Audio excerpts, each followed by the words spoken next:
My name is Samantha, and tonight I will be discussing anxiety disorders. Eminem once rapped, "His palms are sweaty, knees weak, arms are heavy." While he's talking about performing, these lines actually describe what anxiety can feel like. Shaky limbs, nausea, and overwhelming nerves. For some people, this is not a one-time feeling, it's their everyday experience. According to the National Alliance on Mental Illness, 19.1% of adults in the United States have an anxiety disorder. That's over 40 million people. Anxiety disorders can affect you, your friends, or your family, so it's important to understand them. I researched using trusted sources such as the Anxiety and Depression Association of America and the National Institute of Mental Health. Anxiety disorders are common, and tonight I will discuss the three major types: generalized anxiety disorder, panic disorder, and social anxiety disorder. I will talk about what they are, what causes them, and how they are treated. First, let's talk about generalized anxiety disorder, also known as GAD. About 6.8 million adults in the United States have generalized anxiety disorder, according to the Anxiety Depression Association of America. GAD is when a person feels worried all the time about many different things, such as money, health, family, or work, even when there's no real reason to worry. Boston Children's Hospital reports that GAD can run in families, be linked to brain chemicals not working properly, and be more likely in children who are shy or fearful in new situations. Big life problems such as divorce, the loss of a loved one, or growing up around a lot of stress can increase the risk for GAD.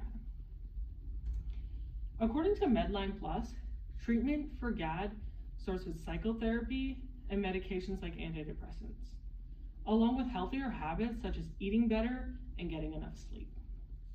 Now let's move on to another anxiety disorder, panic disorder.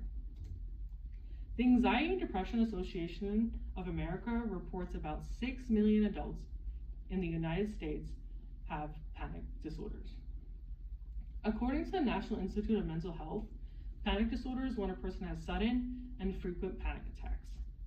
During a panic attack, a person may have an intense wave of fear, feel like they're losing control, and have strong physical symptoms, such as shaking, tingling, or heart racing, sometimes even mistaking it for a heart attack. It's important to know that not everyone who has a panic attack will develop panic disorder. The Mayo Clinic states that the exact cause for panic disorder isn't fully known, but it may be inherited, caused by life stress, linked to personality traits, or tied to the body's natural fight or flight response. Treatment options for panic disorder are psychotherapy and medications to help reduce symptoms. The last anxiety disorder I'll discuss tonight is social anxiety disorder. The Anxiety and Depression Association of America states that 15 million adults in the United States have social anxiety.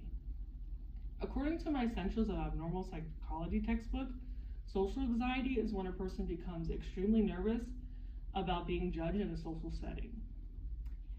They worry that others will think they are awkward, boring, or weird, and they fear this anxiety will show through blushing, shaking, or stuttering. Doctors aren't exactly sure what causes social anxiety, but it seems to run in families, suggesting a genetic link. Environmental factors like harsh discipline, experiencing trauma in your childhood, and growing up with a parent who has social anxiety can increase your risk, according to Yale Medicine. Harvard Health Publishing states that treatment options for social anxiety include psychotherapy to help manage fear and medications to help balance brain chemicals related to anxiety. In conclusion, it's important to know the three anxiety disorders we discussed tonight, general, panic, and social, are just a few of the many forms anxiety can take. Anxiety disorders are very common and serious, but the good news is with the right treatment and support, people can learn to manage their symptoms. I hope after discussing what they are, what causes them, and how they are treated, you feel better prepared to help those in your life who may be struggling with an anxiety disorder. Thank you for listening. Have a good night.